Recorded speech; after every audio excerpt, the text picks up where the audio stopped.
출구 없는 극단 정치, 여기서 문을 열겠습니다. 고교영의 정치비상구 시작합니다. 안녕하십니까, 공효영입니다. 이번 토요일에도 여지없이 주말 특별판으로 우리 구독자 여러분을 찾아왔습니다. 오늘 토요일 특별판에는요, 우리 사회 전 분야에 대해서 날카로운 분석과 함께 쓴소리로 마다하는 분을 모셨습니다. 바로 소개하겠습니다. 김누리 중앙대 도거동문과 교수님 모셨습니다. 예, 안녕하세요. 네. 예, 반갑습니다. 네, 교수님, 예, 제가 처음 뵀는데요. 예, 앞전에 이제 얘기를 나누다 보니까 예. 뭔가 품격이 좀 느껴지시더라고요. 아, 그래요? 예, 뭔가 기존에 저희가 가벼운 얘기를 다루는 건 아니지만 예. 정치 현안을 주로 얘기하다 보니까 아무래도 성급하게 되고 예. 조급하고 말도 빠르게 되는데 예. 우리 교수님은 말도 천천하시고 예. 뭔가 좀 철학적 사유가 느껴지는 그래요? 품격이 좀 있었습니다. 네, 아마도 아이고. 학과 때문이기도 한 것 같은데 예. 도고동문학이라는 건 인문학의 범주에 있는 것이죠. 그죠? 맞아요. 예. 제가 아까 우리 교수님 명함을 사전에 교환하면서 받아보니까 예. 도고동문과 옆에 예. 독일 유럽학과라는 표현이 있어서 예, 굉장히 예. 생경하게 느껴졌거든요. 예. 그 독일 유럽학과라는 표현은 어떻게 나온 겁니까? 그거 설명하려면 사실 좀 긴데 그래도 한번 짧게 설명을 해볼게요. 1990년에 독일이 통일되거든요. 예. 통일된 직후에 독일에서는 우리가 통일된 건 우리 힘만으로 된 게 아니다. 전 세계가 많은 도움을 줘서 독일 통일이 가능했다. 그러니 우리가 이제 보답하겠다. 아무튼 그런 명분을 내걸고 전 세계 주요 독일 연구하는 연구소들을 선정을 해서 지원하기 시작했어요. 91년부터. 91년부터요. 예, 네. 그래서 제일 먼저 지원한 데가 하버드, 위스콘신, 조지타운, 버클리. 쟁쟁합니다. 전부 네, 미국 대학이에요. 네. 미국 대학을 4개를 선정을 했고요. 그 다음 해에 토론토, 몬트리올. 요거는 캐나다죠. 캐나다 네. 대학을 2개 했고. 그리고 이게 효과가 있다고 생각을 했는지 아시아 쪽으로 확장한 거예요. 그래서 아시아 1호는 도쿄대였고요. 도쿄 능경대고. 예, 2호가 베이징. 3호가 서울대가 돼야 될 것 같은데 좀 이변이 생긴 거죠. 그러면 예, 독일 유럽학과라는 거는 뭔가 독일 정부에 예. 펀딩이 들어간 그렇죠. 개념이라고 받으면 그래서 되는 거죠? 이제 그 연구소들의 이름이 다 독일 유럽학과예요. Institute for German and European Studies. 이게 일반적인 이름이에요. 제가 이런 말씀 드려도 되는지 모르겠지만은 학교에서 너무 좋아할 것 같은데요. 좋아하죠. 예, 우리 이렇게 학교, 했다는 게 그럼요. 우리 단일학과가 이렇게 지원을 받는다는 게 입장에서는 세계적인 연구소로 인정을 받는 그런 연구소가 생긴 거죠. 아시아는 지금 3개밖에 없어요. 우리 교수님은 지금까지 교수 생활을 얼마나 길게 하신 거죠? 제가 서울대에서 한 4년 정도 시간 강사를 했고요. 99년에 중앙대 와서 지금 25년 됐으니까 거의 이제 30년 했죠. 30년 하셨으면 예. 이게 어떻게 말하면 정년이라는 표현이 있을 텐데 그렇죠. 예. 교수 직함을 달고 일할 날도 예. 생각보다 몇 년 안 남으셨을 안 것 남았어요. 같습니다. 예, 이제 내년에 끝납니다. 예, 내년에 해방됩니다. 내년에 해방되시는군요. 그러면 연단에 예. 더 이상 서지 않고 예, 이제 내년부터 네. 예, 이제 강의는 최소화하려고 합니다. 말씀 들어보니까 이번 학기가 연구 학기시고 예, 그리고 이제 독일에 또 그 예. 방문 연구로 가시는 건가요? 맞습니다. 어디로 예. 가십니까? 함부르크 교수님? 대학으로 함부르크 가고요. 대학으로요. 예, 예. 그러면 그 관련된 학과를 전공을 살려서 저는 이제 네. 요번에 가서 연구하려는 것은 후기 파시즘 사회라는 거예요. 주제가 후기 파시즘 사회. 지금 한국 사회는 민주주의 사회 아니에요.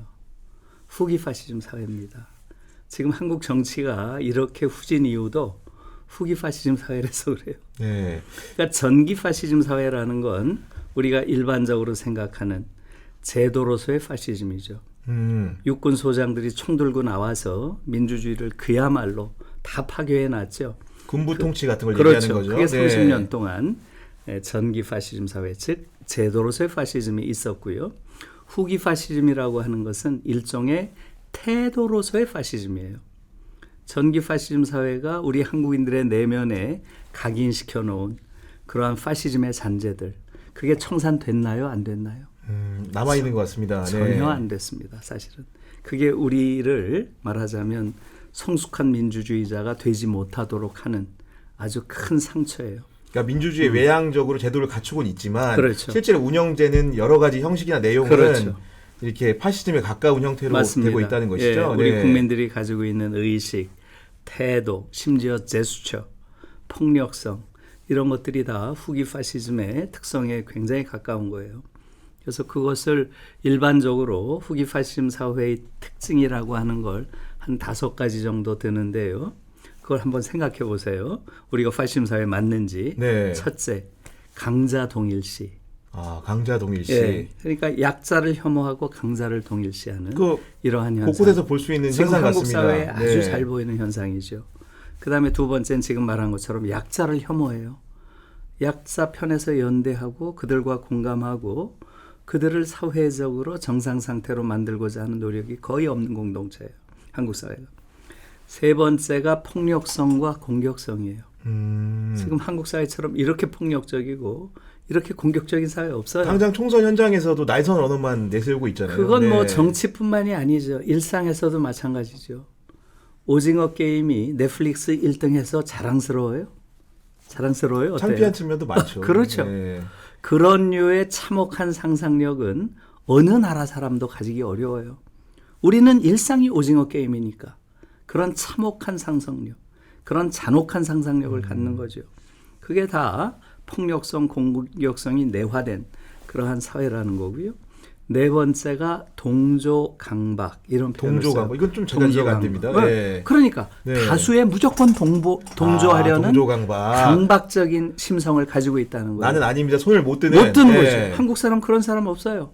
지금 한번 보세요. 의사들이 벌이는 이러한 행태들. 여기에 대해서 저는 더 놀라운 것은 그 안에서 젊은 의사 중에 누군가 나서서 그래도 이건 잘못된 거 아닙니까?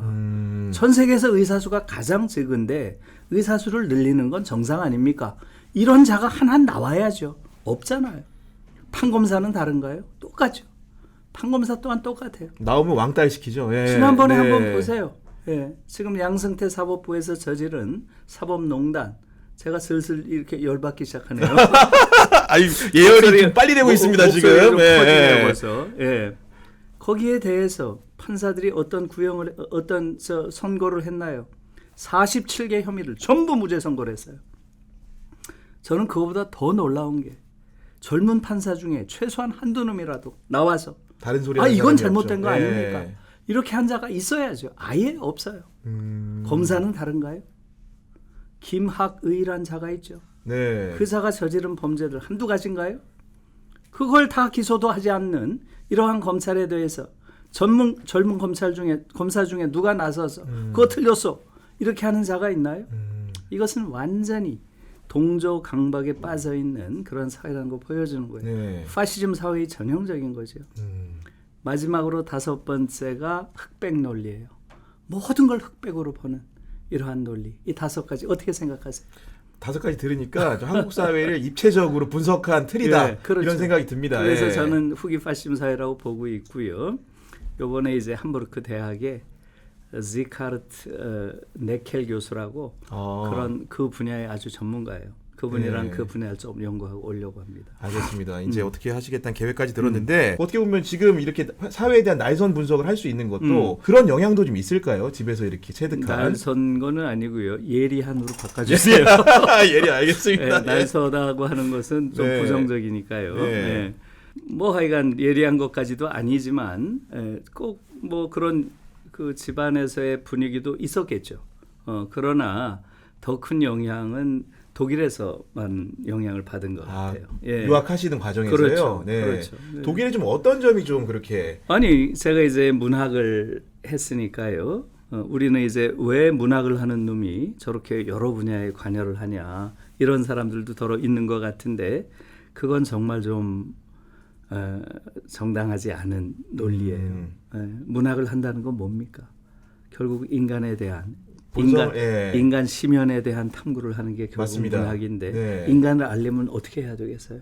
사회를 관찰하고 그렇죠. 현상에 대해서 맞아요. 해석을 해야겠죠. 예. 인간이 놓여 있는 공간, 사회에 대한 깊은 이해가 필요하고요. 또 인간이 살아온 내력, 역사적인 공간, 시간에 대한 공간, 이게 역사겠죠?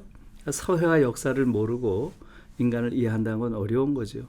그래서 우리나라에서나 이런 이른바 전문가주의란 이름으로 보편적인 지식인을 억누르는 이러한 문화가 지배하는 나라는 별로 없어요. 어느 나라나 지식인이라고 하는 것은 자신이 가지고 있는 전문 지식을 토대로 해서 보편적인 정의를 이야기하는 사람이죠.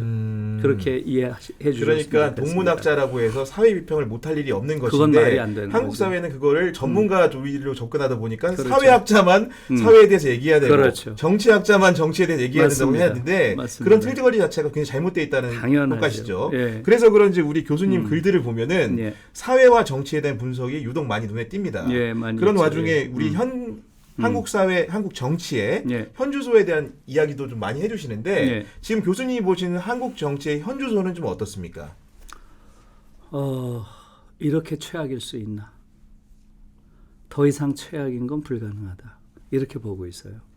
그 말이 굉장히 무섭게 들리는데요. 그렇죠. 예. 왜 그렇게 했어요? 왜냐하면 지금 우리가 처해 있는 상황 때문에 그래요. 지금 우리가 살고 있는 이 시대가 어떤 시대인가요? 태평성대인가요? 아니죠. 어마어마한 거대한 위기에 노출되어 있는 그러한 시대예요. 제가 짧게만 말씀드리면 네, 길게 말씀하셔도 됩니다. 네, 짧게만 말씀드리면 우선 지금 지구 별이 위험하죠. 맞습니다. 예. 네, 지금 생태 위기가 너무나 지금 파국적인 상황이고요. 그래서 대체로 22세기는 오지 않는다라고 하는 게 지금 특히 유럽에서는 일종의 상식이 돼 있어요. 상식이. 지구 멸망이라는 게. 예, 22세기는 오지 않는다. 그러니까 이런 비관론이 점점 더 강해지고 있어요. 그러니까 이 점만 해도 그래도 여러 가지 새로운 과학적인 기술적인 발전으로 생태계 파국을 막을 수도 있겠다. 이런 낙관론도 있었는데 점점 더 비관론이 강해지고 있어요. 대체로 지금 22세기가 오기는 어렵다. 이런 흐름으로 가고 있어요. 그런데 지금 한국에서는 아예 여기에 대한 논의 자체도 없는 거죠. 한국 정치에서 특히 그렇죠. 그렇죠. 예. 네. 그래서 제가 최근에 대학생들, 고등학생들 대상으로 강연을 많이 하는데요. 거기 가서 그런 말을 해요. 여러분들이 다 모든 걸 자유롭게 하세요. 지금 한국처럼 이렇게 억압적인 교육을 하는 곳은 없습니다. 그러나 한 가지는 절대 하면 안 됩니다. 절대 한국의 어른들을 믿지 마세요. 이렇게 무책임한 어른들이 있는 이런 나라는 없습니다. 지금 지난번 대통령 선거 한번 보세요. 예? 생태 위기가 이렇게 심각한데 아예 의제조차 되지 않았어요. 지금 총선에서도 똑같죠. 똑같죠. 예. 아예 이런 문제는 의제로 떠오르지도 않아요. 우리 대선 직전에 독일에선 총선이 있었어요. 그 당시에 독일 총선은 어땠나요? 독일 총선의 48%의 총선 정치 의제가 기후와 생태 문제를 다뤘다는 거예요. 48%. 그래서 가장 큰 승자가 녹색당이었죠. 근데 지금 우린 보세요. 아예 이것은 정치 의제로 떠오르지도 않아요. 첫 번째, 생태 위기가 너무나 심각한 네. 상태고요. 두 번째는 바로 평화의 위기죠. 예. 지금 한반도는 우크라이나나 팔레스타인에서 벌어지는 전쟁, 이것은 한반도에서 예상되는 전쟁과 미래죠. 비교하면 미래죠. 그렇죠. 네. 이것은 전쟁도 아니에요. 한반도에서 전쟁이 터진다고 하는 것은 이것은 절멸 전쟁이 될 것이다. 절멸 전쟁. 이런 말들을 지금 하고 있는 거죠. 그래서 앞으로 전쟁이 터진다면 지구상에서 가장 위험한 곳이 두 곳이다. 이렇게 예측들을 하고 있죠. 그게 대만 해협 아니면 한반도라는 거 아니겠어요? 그렇죠. 예. 지금 그런 상황에서 이 절박한 평화의 문제를 다루지를 않아요. 아예. 아직도 50년대식 논법으로 좀 싸우고 그렇죠. 있죠. 네, 말도 안 되는 지난 시대의 이야기를 가지고 지금 뭐 반공이 어떠니 이런 이야기를 하면서 또 공산 절대주의가 어떠니 이런 말도 안 되는 존재하지도 않는 그런 유령들을 놓고 싸우고 있어요. 지금 오늘날의 시대를 규정하는데 제일 잘못된 그러한 언어 개념이 바로 신냉전이에요. 지금 신냉전이 어디 있어요? 과거의 냉전이 돌아오고 있나요? 이거야말로 정말 말이 안 철진한 되는 분석이라는 거죠. 예. 철진한 분석이 아니라 존재하지 않는 것을 지금 이야기한다는 거죠. 이 신냉전 논리의 가장 극단적인 게 윤 대통령이 이야기한 공산 전체주의라는 말이에요. 나는 그런 말이 어디서 나왔는지. 어느 학자도 예. 주장하지 않은 개념인데 아니 예. 존재해야 주장할 예. 수가 있죠. 네. 존재한 것이 하는 것이 아니기 때문에 그런 거죠. 그러니까 지금 신냉전이라든가 공산 전체주의라든가 하는 말이 함의하는 건 뭐예요? 과거 냉전 시대에 자본주의와 사회주의의 대결 혹은 대립이 여전히 남아있다는 거죠. 예. 정말 그런가요? 아니죠. 사실. 지금 사회주의를 하는 나라가 어디 있죠? 어디 있어요? 지금 중국이 사회주의인가요? 아니죠. 예. 그래서 제가 베이징에 자주 가요. 아까 말씀드린 것처럼 베이징대, 도쿄대, 중앙대가 동북아에 지금 독일 정부가 지원하는 세 대학이기 때문에 제가 동북아 독일 유럽 학회라는 걸 만들었어요. 그래서 지금 돌아가면서 합니다. 예. 그래서 제가 베이징대를 여러 번 갔는데 제가 갈 때마다 그 얘기를 해요. 얘들은 입만 열면 공식적인 자기 규정이 뭐예요? 중국 특색 사회주의. 꼭 이 말을 써요. 중국 특색 사회주의. 그렇죠. 네. 네. 우리 이제 독일 말로 하니까 소циализмус chinesische Prägung 이런 표현을 써요. 굉장히 품격 있게 들립니다. 중국 특색 사회주의라는 얘기예요. 그래서 제가 몇 번을 얘기했어요. 너희들이 그런 말을 대중들을 상대로 정치 프로파간다로 하는 건 내가 이해할 수 있다. 그러나 바깥에 나와서 학자들이 모여있는 학회에서 그 말을 자꾸 하는 건 여기 모인 학자들에 대한 모독이다. 없는 말을 하는 거니까요. 네. 너희들이 무슨 중국 특색 사회주의 사회냐. 너희들은 중국 특색 자본주의 사회야. 카피탈리스무스 히네이셔 프레궁. 제가 그렇게 얘기를 해요. 그러면 중국 학자들이 어떻게 하겠어요? 입 가리고 다 웃어요. 자기들도 알죠. 이런 사회주의가 어디 있어요. 네? 그러나 자기들 입으로는 얘기 못하는 걸 외국 학자가 와서 얘기를 해주니까 고소하게 생각을 하는 거예요. 일종의 희열이 있겠죠. 그렇죠. 그 다음에 지금 러시아, 푸틴의 러시아가 이게 지금 사회주의 사회인가요? 이것은 마피아 자본주의라고 다 이야기를 해요. 푸틴은 사실은 저와 독일에 같이 있었어요. 같이 1990년에. 그렇죠. 제가 서독에 있었고 푸틴은 동독에 있었죠. 저는 동시대. 그렇죠. 같이 독일에 있었어요. 그 시기에. 저는 서독에서 연구하고 있었고 우리 푸틴은 동독에서 염탐하고 있었죠. 그 정보기관에 있었으니까. KGB에 있었으니까. KGB의 동독 담당이었잖아요. 그렇죠. 푸틴이. 네.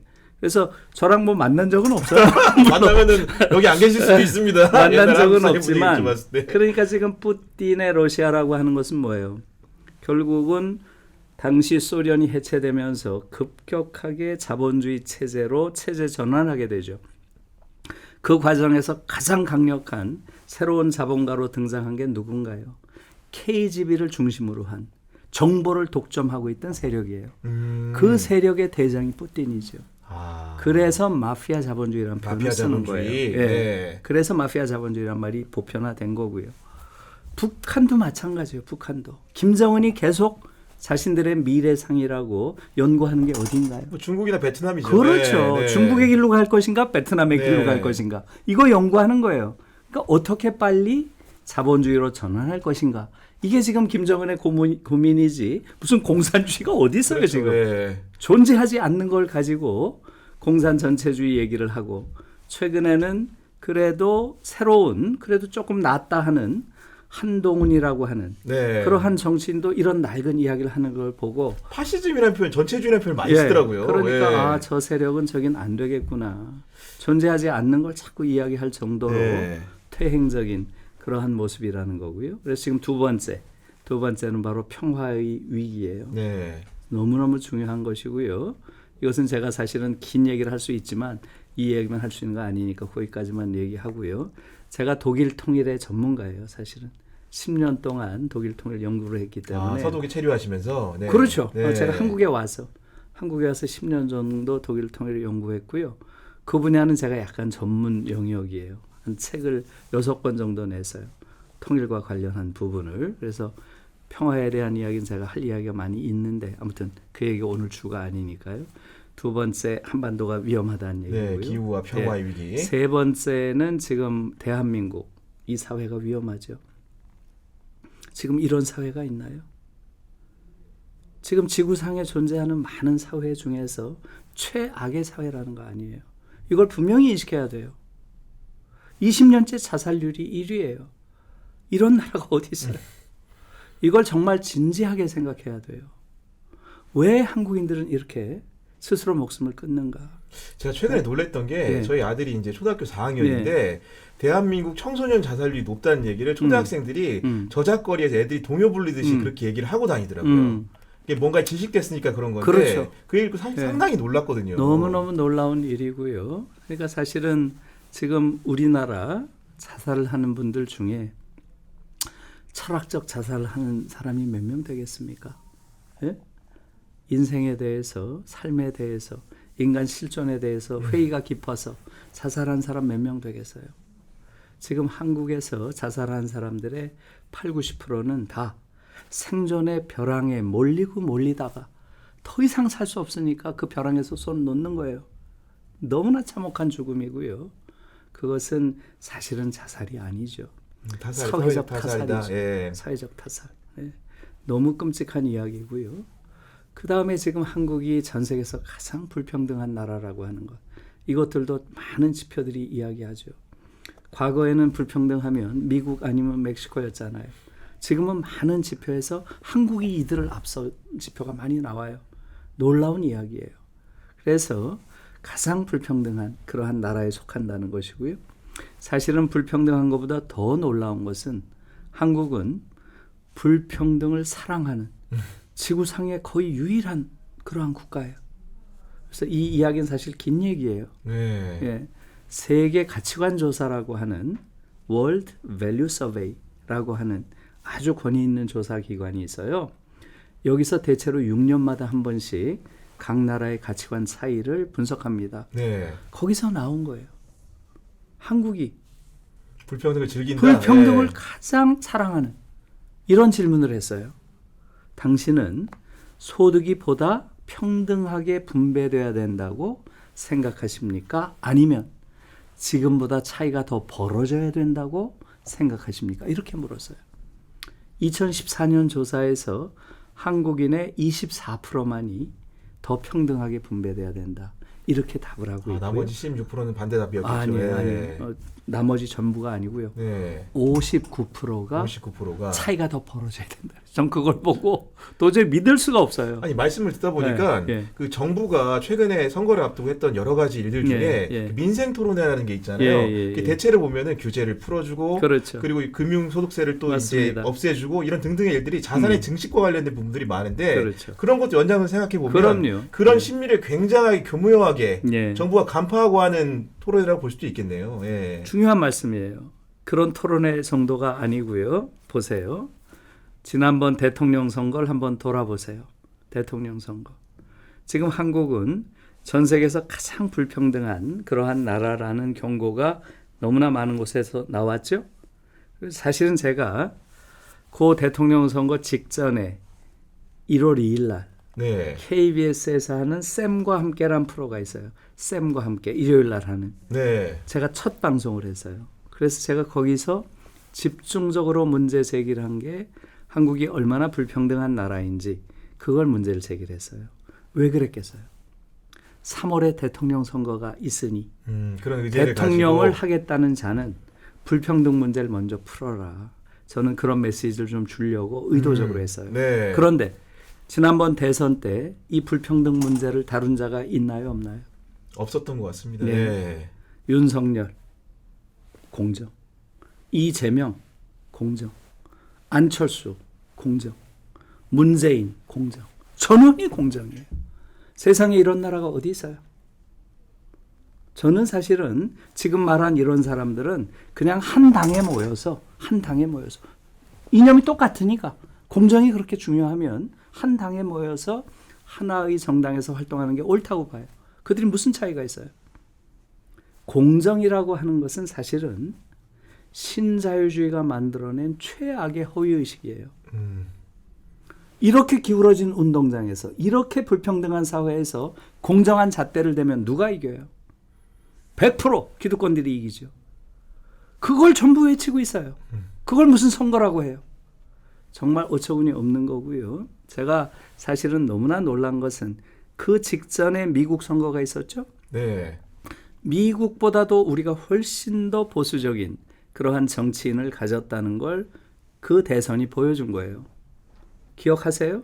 당시 미국에서는 민주당 내 예비 경선에서 조 바이든이랑 버니 샌더스, 네, 버니 샌더스 있었죠. 엘리자베스 워렌 이 네. 셋이 붙었어요.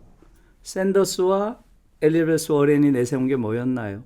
첫째, 대학 무상교육. 둘째, 대학생 부채 탕감. 셋째, 재원 마련을 위해서 부유세 도입이었어요. 결국은 불평등 문제를 직격한 거예요. 미국에서조차도. 우린 미국보다도 훨씬 더 보수적인 그러한 정치인들이 지금 있다는 것이고요. 이러한 정치인들이 서로 싸우는 지금 신용만 하는 거예요. 얘들이 무슨 정책의 차이가 있어요? 누가 해도 똑같은 거죠. 예, 그게 지금 한국 정치의 문제고요. 이들 사이에 자신들이 가지고 있는 내적인 결함들, 그걸 지금 공격하면서 싸우고 있는 거 아닌가요? 정작 우리 국민들에게 필요한 문제들, 불평등을 해소하고 보다 정의로운 사회를 만들고 하는 데 대해서는 싸우지 않습니다. 이것을 국민들이 이제는 이해해야 되고요. 그래서 지금 말한 세 가지, 이게 너무나 심각한 문제예요. 지구 별이 위험하고, 네, 한반도가 위험하고, 네. 전쟁의 위기죠. 네. 그 다음에 우리 사회, 네. 대한민국이라는 사회가 문제. 불평등의 네. 문제 너무 심각해서 이러한 문제를 시급히 해결하지 않으면 굉장히 위험한 상황이죠. 그래서 네. 최근에 나온 여러 가지 한국 사회에 대한 그런 보도들을 보면 오히려 외부에서 우리가 빠져 있는 위기의 심각성을 경고해주고 있죠. 네. 얼마 전에 뉴욕 타임즈에서 나온 게 많이 화제가 됐죠. Is South Korea disappearing? 한국은 소멸하고 있는가? 네. 예? 정말 아주 핵심을 전 짚었다고 봐요. 거긴 주로 출생률, 네, 낮은 출생률. 너무 아주 네. 급격하게 저하되는 현상. 이것을 인류 역사상 이렇게 급격하게 인구 감소가 있었던 적은 없었다는 거 아니에요. 인류 역사상 없었다는 거예요. 딱 한 번 있었다는 거죠. 기억나세요? 14세기 유럽이라는 거예요. 아, 뭐 흑사병이나 뭐 흑사병 이런 여파로. 맞습니다. 예. 그때 인구가 감소한 것보다 지금 더 심각하다는 거예요. 그 정도의 상황이 지금 돼 있는 거고요. 최근에는 마크 맨슨이라고 하는 미국 작가가 와서 유튜브를 만든 거 아시죠? 사실 개인적으로 모릅니다. 그거는. 몰라요? 네. 꼭 한번 네, 보세요. 보겠습니다. 잘 예. 만들었더라고요. 놀랬어요, 제가. 예. I traveled to the most depressed country in the 근데 world. 여기 온 거예요? 그렇죠. 우리나라 와서 찍은 거예요. 네. 예. 세계에서 가장 우울한 우울한 네. 나라를 여행했다. 이런 제목으로 찍었어요. 세계에서 가장 우울한 나라. 아니 근데 너무 제가 끔찍한 보면 이야기죠. 그 예. 21세기 초입만 해도 2000년대만 해도 예. 제가 보기에는 우리 정당 지형에서 예. 불평등의 문제를 제기하는 정당들이 꽤나 있었던 것 같아요. 예. 기억이 맞다면. 예. 예. 불과 20년 전입니다. 예. 예. 근데 그런 것들이 정말 더 급격히 소멸되고 지금 양당 구도가 공고화된 것 같고 그렇죠. 보기에는 물론 그렇죠. 조국혁신당이라는 정당은 좀 다르게 평가해야 예. 될 것 예. 같지만은 공고화되고 그러니까 이러면서 뭔가 이제 말씀하셨던 기후의 문제라든가 불평등의 문제를 수용성 있게 받아들일 만한 정당이 없는 대변할 수 있는 시선이 없는 이런 사회가 됐는데 맞습니다. 어떤 연유에서 이렇게 정치가 예. 이렇게 변화했다고 생각을 좀 하십니까? 지금 한국 정치의 가장 큰 문제는 그냥 우연히 이런 게 생긴 것이 아니고요. 예. 지금 우리가 한국 정치에 대해서 지금 말씀하신 것처럼 이해할 수 없는 현상이죠. 우리가 민주주의를 이렇게 이루었는데 왜 우리 한국의 민주주의 혹은 한국의 사회적인 정의는 구현되지 못하는가? 다른 말로 하면 우리는 왜 정치적 발전에도 불구하고 사회적 진보는 한 발짝도 나가지 못하는가? 이렇게도 말할 수 있어요. 그렇잖아요. 네. 우리가 민주주의라는 정치 발전을 이루긴 했는데 사회적 진보는 한 발짝도 나가지 못해요. 오히려 퇴행하고 있어요. 왜 그렇겠어요? 거기에 대한 성찰이 필요하다는 거죠. 조금 전에 말씀드린 것처럼 한국은 전 세계에서 저는 단언할 수 있어요. 가장 보수적인 정치 지형을 가진 나라예요. 한국보다 더 보수적인 정치 지형을 가진 나라는 없어요. 네. 일반적으로 정치학자들한테 물어보면 90%가 세계에서 가장 보수적인 정치, 그건 당연히 미국이지. 보수 양당제니까. 네. 보수당밖에 없으니까. 그렇게 말을 하는데 한국은 그 미국보다도 더 보수적인 네. 정치 지형이에요. 왜 그렇겠어요? 한국은 보수 양당제가 아니고요. 수구 보수 과두 지배제예요. 저는 그렇게 불러요. 수구 보수 보수, 과두 올리가르키. 지배. 네. 올리가르키. 과두 지배라고 하는 건 뭐예요? 실제로 둘이 동거한다는 거죠. 결합돼서 지배하고 있어요. 대체로 보수가 6, 수구가 4를 지배하거나 이게 문재인 정부예요. 지금은 수구가 6, 보수가 4인 네. 형태로 서로 과두 지배를 하고 있는 거죠. 지역을 거점으로. 그러니까 이것을 지금 70년 이상 해오고 있어요. 이 대한민국이라는 나라는 해방 이후에. 그러니까 사실상 이 강고한 체제를 깨지 못하는 한 한국 사회에서는 정치적 정의, 사회적 정의가 구현되기가 어렵다는 거죠. 왜 이런 사회가 생겼을까요?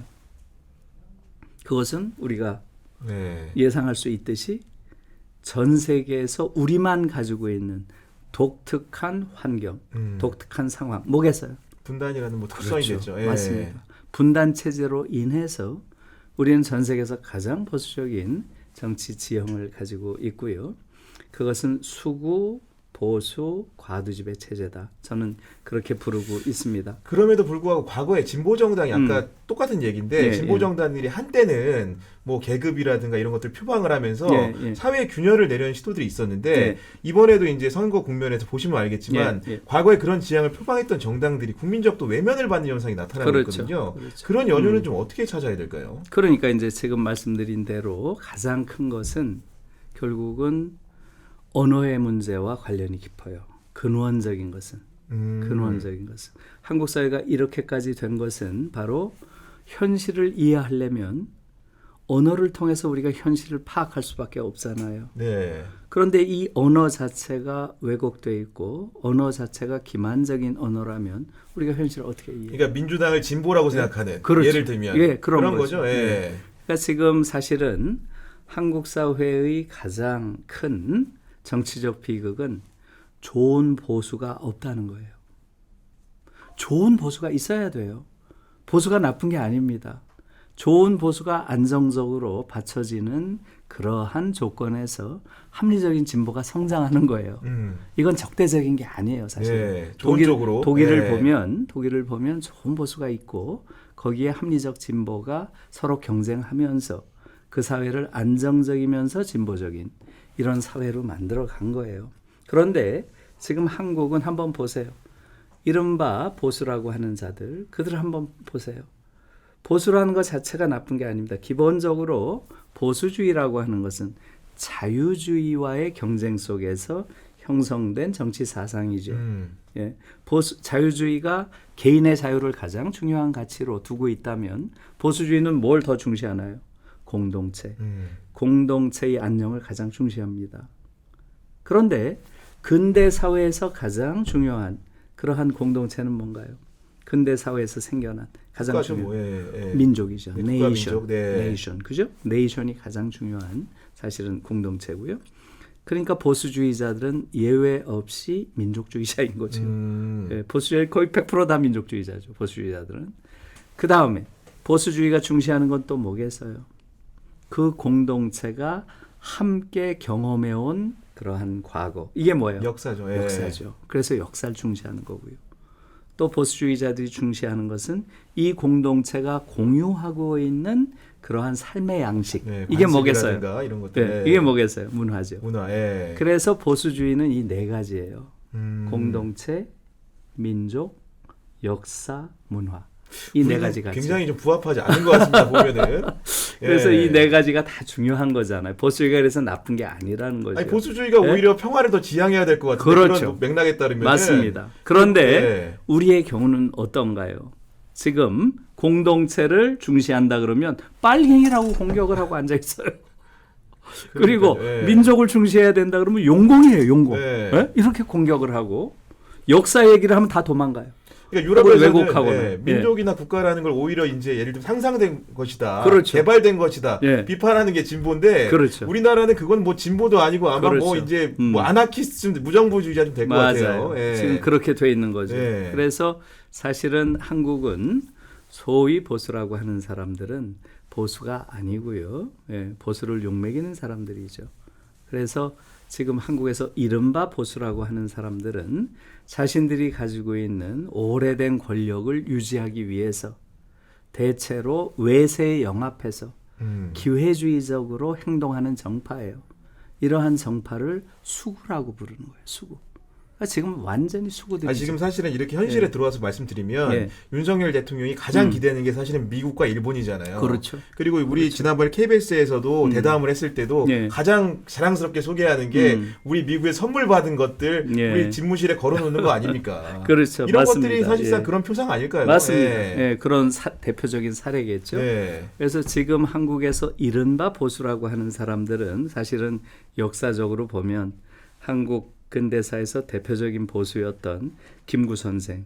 이분이 암살당한 자리를 꿰차고 앉아가지고 보수를 참칭하는 수구 집단이고요. 지금 민주당 정도가 그냥 적당히 보수에 가깝죠. 예, 공동체를 위하는 척하고 별로 위하지는 않아요. 그냥 척은 해요. 예. 그 다음에 민족을 좀 중시하는 척하고 그러나 결정적인 순간에 중시 안 해요. 미국 눈치를 봅니다. 우리가 다 봤죠 지금까지. 예. 그러니까 그냥 적당히 보수인 거예요. 역사를 좀 중시하는 척하고요 상대적으로. 그 다음에 조금 더 문화적인 척을 합니다. 네. 그래서 지금 민주당 정도가 사실은 보수고요. 그 다음에 지금 소위 보수라고 하는 국민의힘인가요? 하는 이런 그룹들은 이건 완전히 전형적인 수구고요. 그래서 제가 그 칼럼에 여러 번 썼어요. 문재인 대통령 시기에 칼럼으로 여러 번 썼어요. 문재인 정부의 역사적 과제는 좋은 보수가 됨으로써 이제는 수구들을 정치의 무대에서 퇴장시켜야 된다. 네. 자기 왼쪽에 합리적인 진보가 성장할 수 있는 토대를. 공간을 열어주는 것이다. 제가 그렇게 썼어요. 문재인 정부는 어떻게 했나요? 정반대를 했어요. 자꾸 진보인 척을 하다 보니까 보수 자리가 비잖아요. 수구로 채웠다는 그렇죠. 거죠. 네. 나가던 퇴장하던 수구들이 다시 기어들어와서 지금 자기들이 보수 자리를 꿰차고 있고요. 자꾸 진보인 척을 하니까 정말 합리적 진보가 들어설 공간을 좁혀놨어요. 지금 이런 왜곡된 정치정을 만들어낸 거죠. 그럼 저는 그 부분에 윤석열 있어서는 대통령이나 한동훈 위원장이 검사 출신 정치인으로 성장할 수 있는 배경들 이런 것들을 결국은 그 말 그대로 퇴장할 무대를 그런 사람들로 채웠기 때문에 이런 거죠. 네. 수구는 퇴장 정도가 아니고요. 사실은 완전히 절멸 상태였죠. 탄핵을 통해서. 예. 그렇죠. 탄핵 이후에 자신들의 후보를 세울 여력도 없었던 거예요. 그러니까 지금 문재인 정부의 무능이라고 하는 것은 문재인의 칼을 가지고 결국은 윤석열이 그렇죠. 사실 이어받아서 집권한 거 아닙니까? 맞습니다. 네. 칼들조차 없었어요. 수구들은. 문재인의 칼로 문재인을 찌른 거예요. 소위 차도를 한 거죠. 차도. 칼을 빌려가지고 네. 결국은 정권을 잡은 이런 상황이 됐고요. 이것은 우리 현대사로 봐서는 전혀 예상하지 못한 극단적인 반전이 일어난 네. 거죠. 여기에 대해서는 문재인 대통령이 분명하게 역사의식을 가지고 자기 책임을 인식해야 돼요. 이제는. 반성적으로 반성적으로 인식해야 됩니다. 예. 그래서 아무튼 이런 복잡한 문제들이 있는 것이고요. 지금 제가 이런 토론이나 무슨 대담에 나왔을 때 제 말이 계속 길어져요. 왜냐하면 자꾸 설명을 하니까. 그렇죠. 네. 그 얘기는 뭐예요? 우리가 쓰고 있는 일반적인 언어가 전부 기만의, 기만의 네. 언어기 때문에 야, 이 언어가 기만이다. 이 이야기를 하는데 절반을 보내요, 제가. 그러니까 말을 못하는 거예요. 여기서 하나 여쭙겠습니다. 네. 그 한동훈 위원장이 예. 정치 일성을 하면서 예. 주목을 끌었던 게 그 언어입니다. 언술이었는데 예. 그 중에 하나가 동료 시민이라는 단어를 가져왔어요. 예. 지금 약발이 좀 떨어진 것 같긴 하지만 그거를 참신하다고 느낀 사람도 있고 뭐 우리 교수님 같은 경우 그 표현을 좀 어떻게 좀 느끼셨습니까?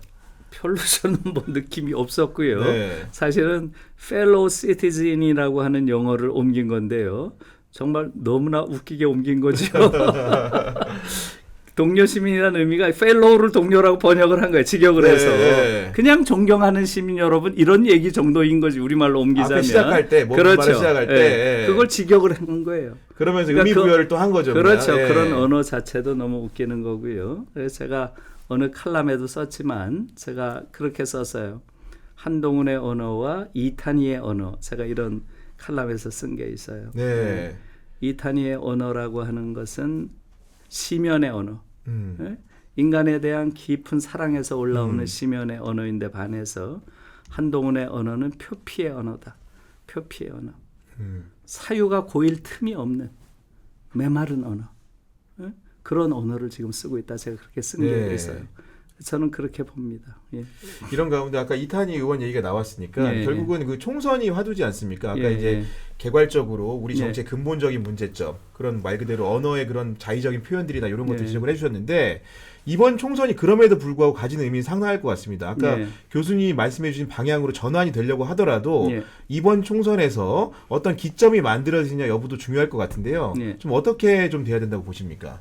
이번 총선이 네, 의미라든가. 그러니까요. 이런 총선이 있었나요? 저는 정말 유례가 없는 선거라고 보고요. 거의 정신분열적인 선거가 아닌가요? 예.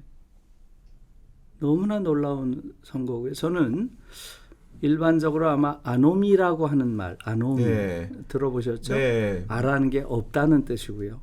놈이라는 게 놈, 질서가 없다는 거죠. 규범이라는 규범이라든가. 네. 규범, 기준, 이념, 방향 이런 게 없는 상태. 이걸 아노미라고 하죠. 지금 이번 선거가 딱 아노미죠. 어떤 기준도, 어떤 규범도, 어떤 윤리도, 어떤 가치도 없어요. 어느 놈이 더 파렴치한가? 파렴치 경쟁을 하고 있어요. 그러니까 기본적으로 좀 선거 판세가 네. 보면 한 달 전에 국민의힘이 저는 일당하겠다고 도저히, 했다가 예. 지금 또 민주당이 유리하다고 하는 것 자체가 가치 경쟁이 아니고 그렇죠. 예. 예, 이것은 기본적으로 한국 정치가 과거에 이렇게까지 가지는 않았어요. 파렴치 경쟁을 하지는 않았습니다. 최소한. 지금은 기본적인 규범 자체가 없어요. 뭘 위한 선거인지. 그런데 분명한 것은 누가 승리를 하고 어떤 정세가 오더라도 아까 말한 지구상에서 가장 보수적인 정치 지형은 전혀 변하지 않습니다. 그래서 저는 지금 이 상황에 대해서 무슨 새로운 희망을 갖는다거나 하는 것은 어렵다고 보고요. 예. 지금 한국에서 이번 선거에서 그나마 우리가 무언가 어떤 희망을 얻으려면 지금 이야기한 세 가지 위기, 네. 아까 말한 생태 위기, 생태 위기, 평화의 위기, 평화의 위기, 그 다음에 사회 정의의 위기, 네. 불평등의 불평등의 위기, 위기. 이 세 가지를 동시에 극복할 만한 정치 세력은 어디인가? 생태적이면서 평화적이면서 사회적인. 네? 그러니까 지금 이러한 정파가 필요한 거예요. 다시 말하면 생태적이라고 하는 ecology, 네. 그 다음에 평화, peace, 그 다음에 social, 사회적. 이 세 가지 가치를 어느 정당이 가장 잘 담고 있는가? 그러한 정당이 이번 선거에서 네. 우리에게 희망을 줄 수 있는 정파라고 보고요. 지금 이른바 주요 정파라고 하는 그러한 정당들은 완전히 퇴행적인 네. 그러한 정당에 불과합니다. 근데 저는 이런 생각이 듭니다. 우리 교수님의 진단에 동의를 하면서도 예, 예. 그 결국은 아까 말씀하신 것처럼 또 우리 인간 군상에 대한 분석을 인문학자로 예. 해주셨는데 예. 우울하고 경쟁적인 집단들은 결국은 아까 말씀하셨던 평화의 위기라든가 기후의 위기라든가 불평등의 위기에 즉자적으로 반응하기 좀 어려운 환경인 거잖아요. 예. 그러면 그것까지 닿을 때까지 굉장히 오랜 시간이 걸릴 것 같은데 그렇기 예. 때문에 결국은 선거에서 투표를 한다는 건 신념의 행위이기 때문에 예. 그 과정이 굉장히 지난할 것 같다는 생각이 들어서 예. 당장 그런 선택을 누구에게 어떻게 할 수 있을까라는 또 의문이 들거든요. 예, 아주 중요한 말씀이고요. 근데 그것을 현상적으로 분석하는 건 별 의미가 없고요. 지금 우리가 이런 불합리한 지형 또는 구조가 오래 지속된 원인은 어디에 있을까요? 두 개의 거대 정당이 모든 정치 행위의 판을 주도할 뿐만 아니라 이러한 경쟁의 규칙도 자기들이 정해요. 그렇죠. 네. 그게 지금 근원적인 거예요. 다시 말하면 선거제도가 무조건 자기들이 이기는 방식으로 짜놓은 것이죠. 이것이 지금 가장 근원적인 원인이에요. 네. 이번에도 그나마 조금 개선을 하려고 네. 연동형 비례대표 이렇게 해놨는데 지금 거대 양당이 한 행태들 한번 보세요. 이렇게 기만적이고 이렇게 위선적인 이러한 정당이 어디에 있나요? 사실은 여기에 대해서 국민의힘에는 별로 분노하지 않아요. 그들은 늘 그렇게 살아왔으니까. 아주 기회주의가 그들의 속성이었기 때문에 그들에 대해서 분노한 사람은 없어요. 그냥 원래대로 하는구나. 이렇게 생각을 하지. 그러나 민주당에 대해서는 많은 사람들이 그렇게 생각을 안 했죠. 그래도 이번에는 사회적 정의에 보다 가까운 그러한 선거 제도를 만들어야 된다라는 게 대다수 소위 민주개혁 세력의 바람이었어요. 네. 그것을 일거에 완전히 짓밟고 유린한 이런 행태는 도저히 용서할 수 없는 거예요. 지금 민주당에서 벌이고 있는 거 한번 보세요. 네. 예. 그런 것들이 지금 너무나 실망스럽고 이것은 저는 오래 갈 겁니다. 그 여파는. 지금 당장은 눈앞에 무슨 승리하는 것처럼 보이겠지만 장기적으로 봐서는 민주당은 너무나 큰 걸 잃었어요. 이번에. 결국은 그 제도적으로 하면은 그 독일 전문가시지만 저도 거칠게만 알고 있지만 독일 같은 경우 연합 정치라는 게 좀 많이 있잖아요. 그렇죠. 서로 다른 이질적인 세력들이 특정한 목적이나 선거를 앞두고 이렇게 뭐 선거 연합이라고 하겠죠. 그런 형태들이 많은데 그게 아무래도 지금 우리 같은 그 단순 다수 소선거구 지역구 중심의 투표 제도를 택하는 나라와 그 뭔가 정당 명부식 비례대표를 하고 있는 유럽적인 문화와 다르기 때문에 생기는 문제라고 보시는 겁니까? 아니 꼭 문화의 문제는 네네, 아니고요. 네. 유럽도 이제 여러 가지 형태가 있으니까 문화라고 하기는 어렵고요. 결국은 현대 민주주의의 진정한 구현은 어떤 방식인가? 여기에 대한 사회적 합의가 있어야 되는 거죠. 제도적인 합의가. 그렇죠. 결국은 민주주의라고 하는 게 대의민주주의 형태로 구현될 수밖에 없는데 이 대의 과정에서 왜곡이 발생하는 거죠. 지금 계속 한국은 이 왜곡이 너무 심해요. 저는 그래서 지금 한국의 민주주의를 4분의 1 대의제도라고 부릅니다. 4분의 1 대의제도? 4분의 1. 예. 그건 아까 숫자 4분의 1이요? 그렇죠. 예. 4분의 3이 탈락한다는 거죠. 보세요. 지금 이번 선거도 한번 보세요. 투표율이 대체로 60% 정도. 그 다음에 당선권이 40%로 봅니다. 그렇죠? 그럼 462, 24, 24%밖에 안 돼요. 그게 그 4분의 1이라는 4분의 1밖에 안 돼요. 그러니까 기권하거나 다른 정파를 선택한 4분의 3은 사표가 완전히 사표가 되는 거예요. 이거는 왜곡이죠. 민의의 왜곡이죠. 4분의 3이 사라지는 이러한 선거기 때문에 아무튼 그 이야기를 하려면 길죠. 이런 식으로 지금 왜곡이 돼 있어서 독일의 소위 정당 명부 연동형 비례대표 뭐 복잡하게 들리지만 간단한 거예요. 내 표가 사표가 되지 않는 그러한 선거라는 거예요. 그러니까요. 내가 지금 생태계 보존이 가장 중요하다라고 해서 녹색당을 찍으면 그만큼 들어가요. 저는 그것을 몸으로 느꼈어요. 몸으로. 제가 브레멘이라는 도시에서 공부를 했는데요. 그때 투표권이 있었습니까? 아니. 그 선거 과정을 보면서 제가 몸으로 느꼈다는 거죠. 그 당시에 예를 들면 지금 4차선이 있어요. 교통 움직이는 게 여기 전차가 다니고 그 다음에 2개는 차가 다니고 한 차선은 자전거가 다녀요. 녹색당이 딱 승리하죠. 그러면 차선이 하나 줄고요. 2개 차선이 자전거가 다녀요. 바로 바꿔버립니다. 그냥 몸으로 느끼는 거예요. 바로. 그러니까 정치적 효능감이라는 게 엄청 큰 거죠. 이를 찍어야겠다. 그렇죠. 반드시 투표해야겠다. 내가 자전거 타는 게 더 옳다. 지구 생태를 위해서 차보단 차를 포기하고 그런 사람들은 녹색당 찍고 녹색당은 그 표대로 들어가고 그러면 실제로 정책으로 반영이 되니까 바로 자기 삶에서 효능감이 있는 거죠. 우리는 그게 왜곡돼 버리는 거죠. 4분의 1만 반영이 되니까. 심지어 되는 사람을 찍어도 그 효능감을 느끼기가 어려운 그렇죠. 차이가 없는 정당들이 선거라기 때문에. 그래서 지금 이번에는 우리가 뭐 지금 선거 과정에 들어갔으니까 어쩔 수 없지만 다음번 선거 때는 반드시 이 2개 정당은 배제하고 시민사회에서 선거법 개정을 해야 돼요. 그래서 그걸 던져줘야 됩니다. 이 둘한테 맡겨놓으니까 이건 뭐 자기들한테 유리한 정말 너절하기 이를 데 없는 아주 위선적인 그런 제도를 반복적으로 만든다는 거죠. 이들은 정의로운 선거법을 만들 능력이 없다라는 걸 이번에 보여준 거예요. 그리고 우리는 대통령제다 보니까 또 이제 주장하는 것들이 결선 투표제를 도입을 해야 된다. 뭔가 제도적 완비를 위해서. 거기에도 동의하시는 겁니까? 그건 맞습니다. 유럽 같은 경우에는 뭐 의원 내각제도 있고 다양한 형태들인데 그 투표 형태가 결선 투표라는 것들을 각 선거에서 제도적으로 보장하는 측면이 많이 있습니까? 어떤가요? 지금 프랑스 같은 경우도 결선 투표를 하는 케이스죠. 그러니까 결선 투표는 굉장히 중요한 것 같고요. 어쨌든 과반을 하지 않는 그러한 정파가 절대 권력을 행사한다는 건 위험한 거죠. 지금 우리도 사실 마찬가지죠. 맞습니다. 네. 결선 투표가 꼭 필요하다고 보이고요. 네. 그러니까 우리는 이제 보다 더 민의가 반영되는 정치 제도를 갖기 위해서는 저는 대통령 결선 투표라기보다는 이제 대통령제를 그만해야죠. 네. 지금 우리 윤석열 대통령이 보여주는 유일하게 긍정적인 측면은 대통령제는 이제 그만해야 되겠구나 네. 하는 걸 우리한테 알려주는 그러한 반면교사의 역할이라고 정말 주변에 봐요. 있는 분들이 예. 그뭐 이재명 후보가 잘났다는 예. 게 아니고 예, 예. 뭐 어떻게 보면 초록이 동색으로 보이시겠지만 예. 정말 그 현격한 차이로 이긴 것도 아니고 예. 어떻게 보면 정말 반짝하는 사이에 그렇죠, 바뀐 그렇죠. 결과를 가지고 그렇죠. 정말 절대 권력을 행사하는 것처럼 그럼요. 느껴지니까 예. 그 사람을 찍지 않은 사람들에 대한 절망감이라는 것도 예. 그 굉장히 큰 것 같습니다. 보니까. 그러니까 네. 제가 어디서 지난번에 토론을 할 때 어떤 분이 그러더라고요. 한국은 제왕적 대통령제가 아닙니다. 그럼 뭔가요? 그 표현이 아니면. 한국은 대통령적 제왕제입니다.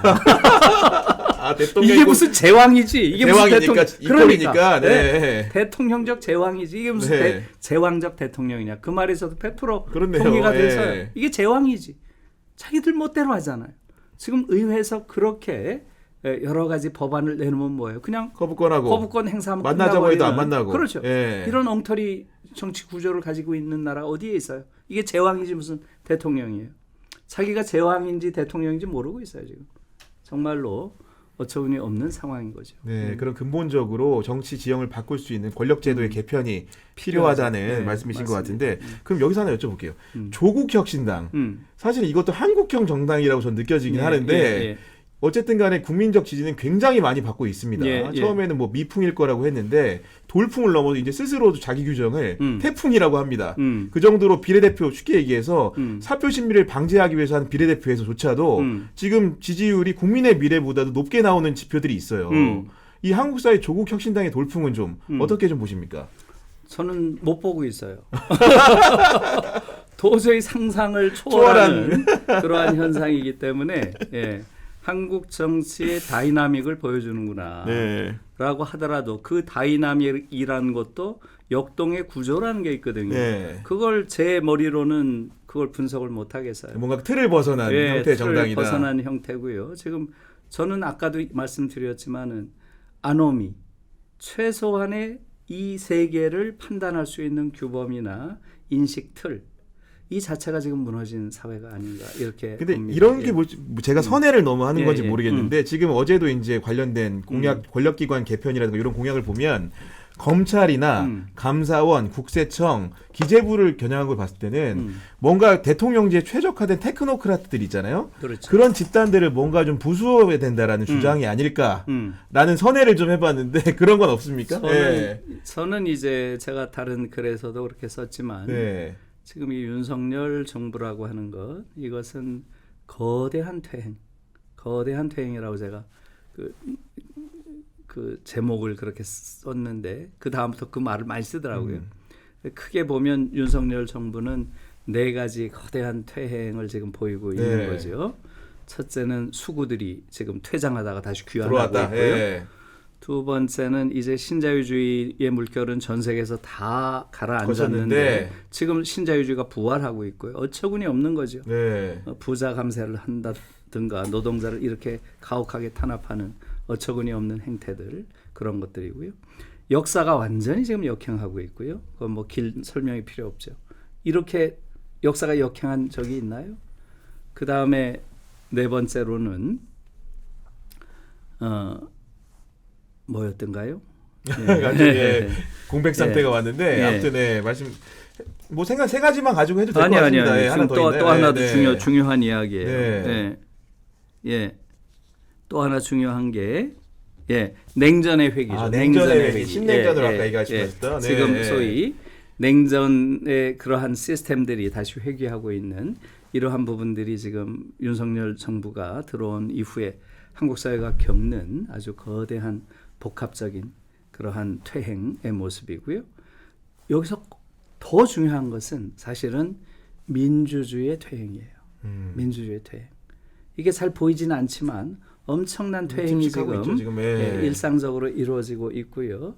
주로 이제 언론에 있어서의 퇴행을 많이 지적하지만 그건 일부분이고요. 거의 전면적으로 민주주의가 퇴행하고 있고요. 그래서 이 민주주의 관련해서는 민주주의 다양성 연구소라는 게 있어요. 네. 얼마 전에 아마 한국에도 최근에 보도가 됐는데 그 스웨덴 네. 스톡홀름에 네. 있는 아주 세계적인 그러한 연구소인데요. 여기서 이제 한국이 2019년에 문재인 정부 때죠. 그때 12위를 했어요. 전 세계에서 176개국에서. 그건 대단한 거예요. 인구 5천만이 넘는 나라 중에서 1등을 해서요. 네, 그건 굉장한 네. 평가를 받은 건데요. 지금 47위로 떨어졌고요. 그것보다 더 놀라운 것은 최상위 그룹, 민주주의 최상위 네. 그룹이 32개가 있는데 그중에서 유일하게 독재화가 진행되고 있다. 이런 표현을 받은 유일한 나라예요. 지금 독재화, autocratization 이런 표현을 썼어요. 독재화가 진행되고 있다. 그런 유일한 나라로 꼽혔어요. 심각한 얘기죠. 그런데 네. 저는 이걸 조금 구조적으로 봐야 된다고 생각해요. 그것은 뭐냐 하면 저는 사실은 군사 독재에서 민주주의로 한국 사회가 변화했다. 이것은 잘못된 판단이라고 봐요. 저는 한국 사회는 군사 독재에서 네, 정기 파시즘에서 자본 독재로 네. 이행했고요. 자본 독재로. 지금 이 자본 독재에서 또 검찰 독재로 이행하고 있다. 이렇게 보고 있어요. 그런데 이 검찰 독재라고 하는 것은 자본 독재 다음 단계가 아니에요. 하부 구조인 거죠. 그렇죠. 네. 자본 독재의 심화 과정이에요. 네. 예, 이 검찰들은 이건 완전히 자본의 마름들이죠. 자본의 마름으로서 자본 독재를 심화시키고 정착시키는 그러한 과정에 지금 와 있다고 저는 보고 있어요. 그러니까 대체로 정치학자들이 보면 오토크라시, 네. 오토크라시를 독재라고 하는데 네. 이건 대체로 물리적 폭력에 근거한 독재들이에요. 이게 이제 그 다음 단계로 넘어간 게 플루토크라시. 네. 플루토크라시. 이것은 돈에 의한 독재죠. 자본 독재를 말하고요. 지금은 테크노크라시로 넘어온 거죠. 예, 테크노크라시. 기술 관료 집단에 의한 네. 독재예요. 법기술자, 의료기술자. 그러니까요. 예. 이들이 지금 한국 사회를 지배하고 있어요. 그렇죠. 의대 종합 문제도 사실 그렇게 그런 게 벌어진 다 것이고. 그런 맥락에서 예. 벌어진 거죠. 예. 근데 그런 의미에서 아까 다시 한번 재차 여쭈면은 조국 혁신당이 그런 의미로는 볼 수 없냐라는 그렇게 의미 부여를 너무 하는 건 과도한 의미 부여고요. 너무 예. 과도한 의미 부여고요. 네. 예. 유사한 그 예. 보수 세력에서 약간 그러니까 출몰한 거기 때문에 예. 분명한 것은 조국 혁신당이라고 하는 것은 이성의 잣대로 평가하기 어려운 거죠. 제가 보기에는 누적된 분노, 누적된 예. 분노의 포출이다. 예, 그 분노의 방향이 어디든 간에 예, 그런 정도로 저는 생각하고 있습니다. 네. 예. 이제 총선 얘기를 좀 많이 해봤는데 아까 이제 의정 갈등 문제도 잠깐 예. 얘기를 했습니다. 예, 그 얘기가 예. 결국은 포괄적으로 보면 한국 사회 교육의 문제하고도 굉장히 그렇죠. 맞닿아 있는 것 같아요. 그렇죠. 그러면서 이제 그 일각에서는 뭐 의사단체 이기주의를 얘기도 하기도 하고 뭐 다양한 교육 현장에서 교수님들이 직접 나서서 지금 예. 해결의 전면에 서 계시기도 한데 예. 뭐 이런 상황을 통해서 보는 교육의 문제라는 진단이 좀 있으실까요? 그러니까 이제 제가 한국 사회의 모든 문제의 구조적인 틀은 분단에서 왔다.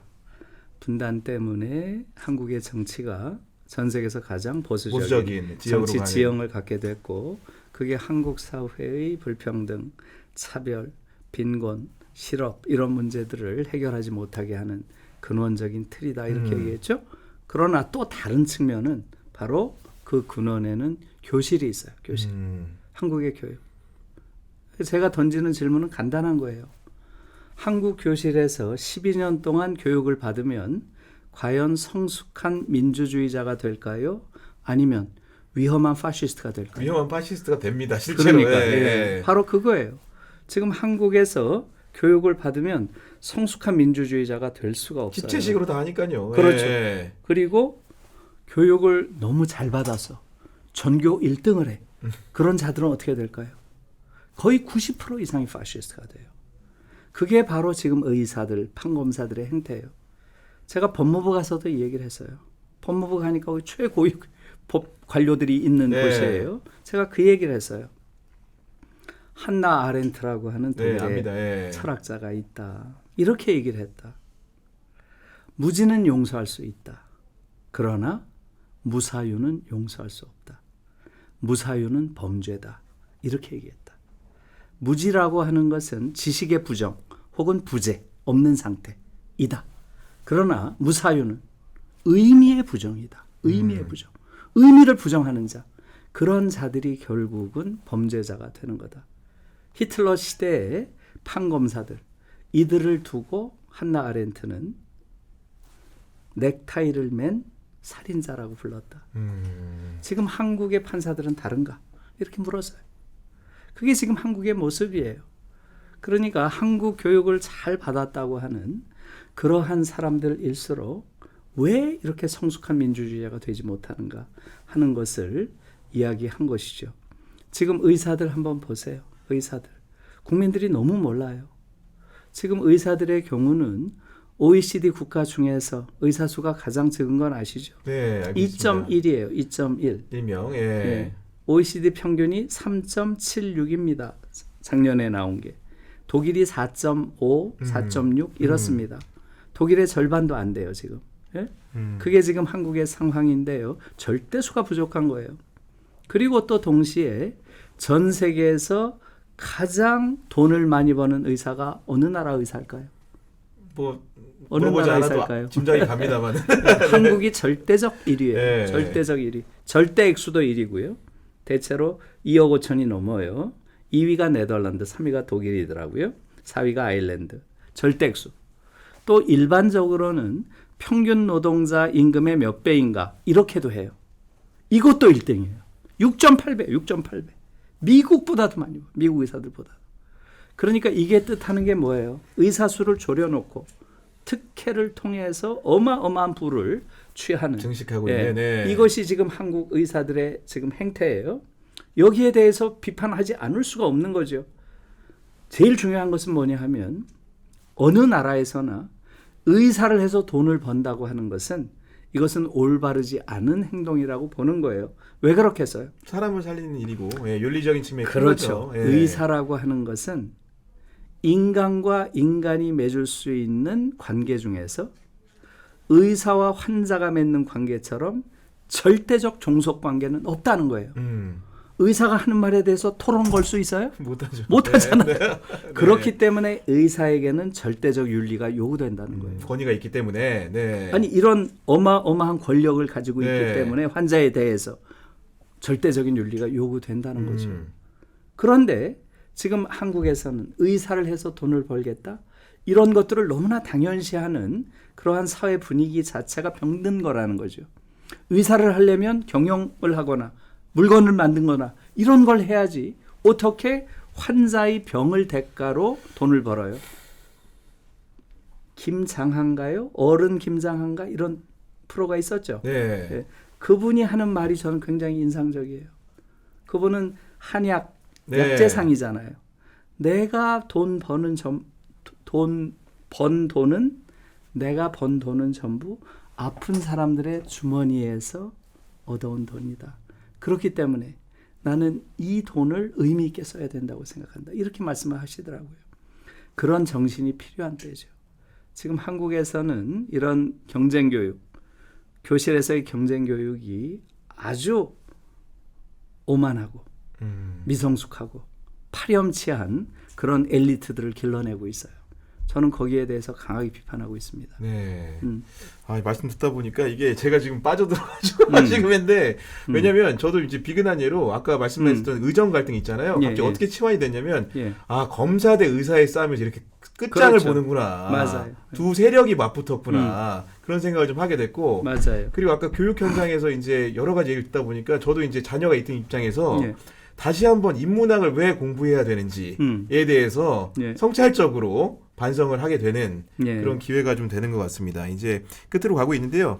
그래서 네. 지금 한마디만 더 말씀드리면요. 지금 의사들의 이런 의사들 스스로도 조금 더 성숙해질 필요가 있어요.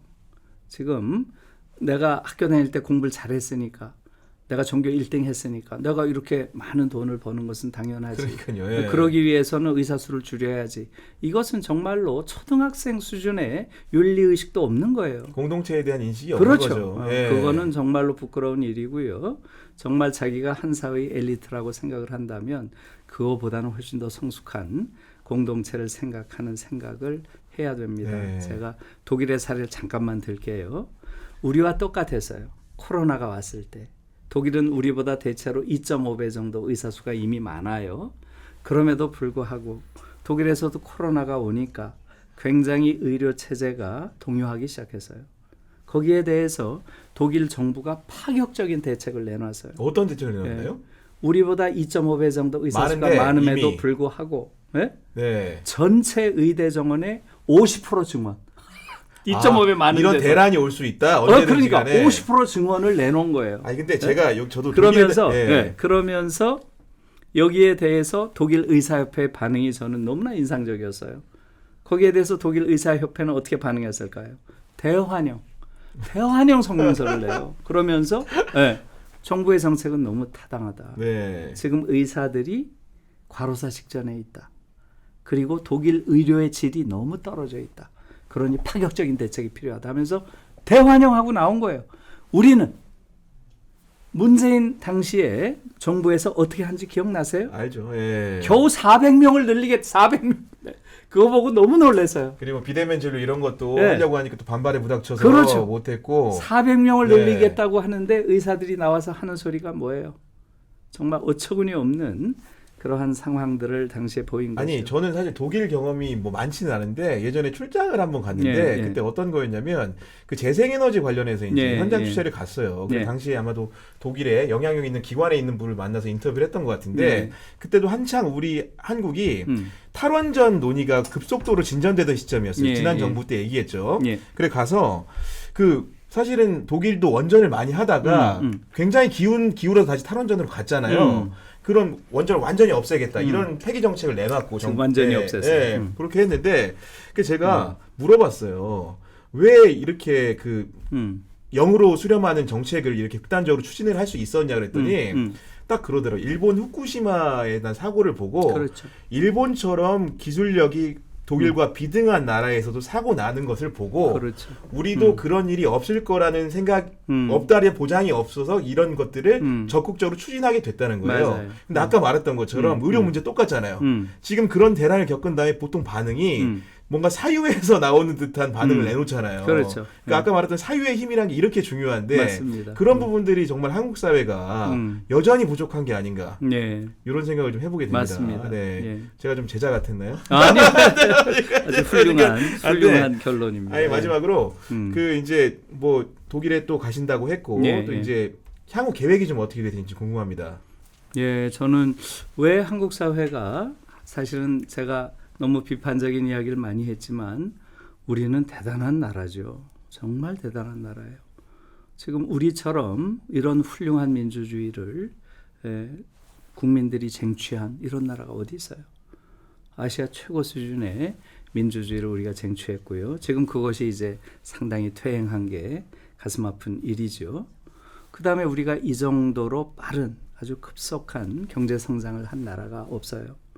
제 식으로 말하자면 지금 한국은 사회적 유토피아를 실현할 수 있는 제도적, 물적 조건을 갖춘 나라예요. 그런데 왜 우리 사회는 점점 더 사회적 디스토피아로 퇴행하는가? 예. 여기에는 잘못된 정치가 있죠. 이제는 이 정치를 바로 잡아야 돼요. 그리고 저는 지금 한국 정치를 이렇게 만든 것은 1차적으로 당연히 현 정부의 큰 책임이 있지만 이런 정부를 가능하게 한 것은 바로 그렇죠. 예. 거대 양당이 모든 것을 독점하는 이러한 잘못된 정치 지형, 여기에 근원적인 원인이 있어요.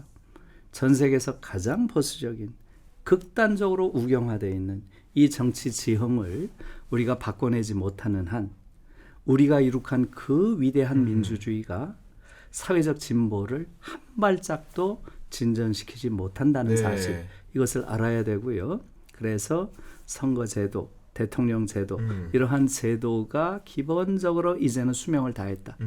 이것을 바꿔내지 못하는 한 한국 민주주의는 한 발짝도 진전이 네. 불가능한 상태에 이르렀다 하는 걸 네. 우리가 알아야 된다 이렇게 생각합니다. 알겠습니다. 이제 나가는 말씀에 한 가지 말씀드리면 그 4분의 1 민주주의 있잖아요. 네. 그 제목으로 책 하나 꼭 내셨으면 좋겠습니다. 예, 독일에 예. 또 가신다고 하니까 예, 뭔가 우리 권력구조 개편이라든가 이런 것들의 성찰을 담아서 예. 그 책 제목도 너무 좋을 것 같아요. 그러니까 제가 네. 이제 최근에 책을 한 권 낸 게 경쟁교육은 야만이다.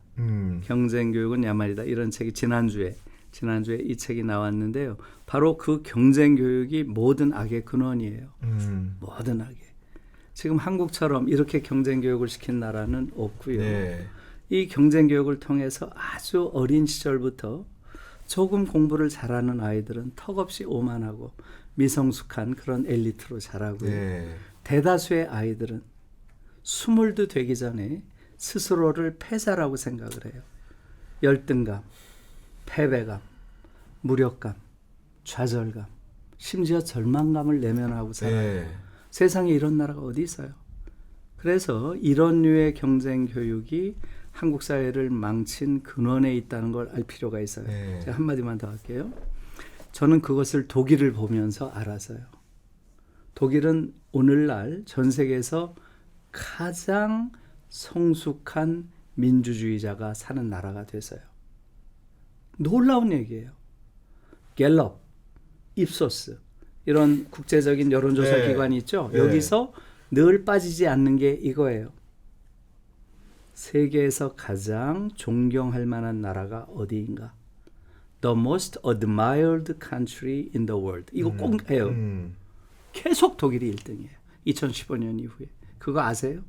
몰랐습니다. 솔직히. 너무 놀라운 이야기예요. 음. 너무너무 놀라운 이야기죠. 기적 같은 이야기예요.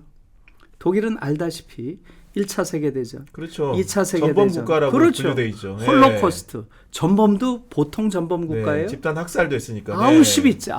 네. 사람들을 네. 수용소에서 공장식으로 죽인 이런 야만을 저지른 나라예요.